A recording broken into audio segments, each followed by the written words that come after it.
Ano ang nangyari kay Chris Aquino? Ano ang sakit niya simula noong 2018? Si Chris Aquino ay kilalang isang personalidad sa industriya ng showbiz sa Pilipinas.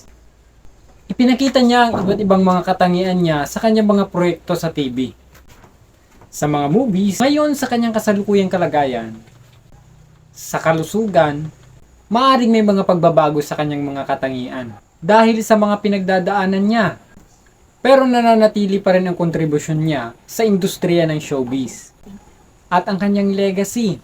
I-share ni Chris Aquino sa kanyang Instagram account ang kanyang kasalukuyang kalagayan ng kalusugan niya. Natuklasan ng mga doktor ang mga bagong abnormalidad sa kanyang dugo. Sa kanyang mahabang post ay ibinahagi niya na ang kanyang hemoglobin ay bumababa na at napakababang antas. Mababa rin ang kanyang sodium at pati na rin ang potassium. Sinabi rin niya na ang kanyang baga ay nagpapakita ng bahagyang pinsala, samantalang ang kanyang puso ay nagpapakita ng mga palatandaan ng pagkapagod. Sinabi ni Chris na kung gusto niyang mas malusog, kailangan magsimula ito sa kanyang nutrisyon. Dahil hindi kayang uminom ng iron supplement, kaya tatanggap siya ng iron infusions. Ang kanyang Church-Strauss syndrome ay maaaring makaapekto sa maraming organs dahil nagdudulot ito ng pinsala sa mga blood vessels. Ipapakita rin ang kanyang baga ng bahagyang pinsala. Ngunit ang kanyang puso ay nagpapakita ng palatandaan ng pagkapagod. Ito ay upang pumiga ng dugo na kulang sa mga sustansya sa buong katawan. Kaya kailangan mag-overcompensate.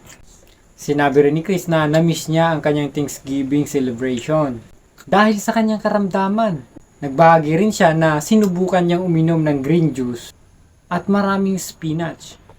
Sinabi rin niya ang pagkawala niya ng timbang, kawalan ng gana sa pagkain, ay malaking problema sa kanyang sakit na autoimmune disease. Kitang-kita rin sa latest photo ni Chris sa IG stories, ang mapupulang pantal sa kanyang payat na mukha. Nauna nang sinabi ni Chris na pababalikin niya na ng bansa si Bemby, ang anak niyang bunso. Magtatrabaho na raw ito dahil pamahal na ng pamahal ang kanyang medical expenses. Ang kwento ng kalusugan ni Chris ay isang inspirasyon at paalala na pahalagahan ang ating kalusugan at maging matatag sa lahat ng pagsubok.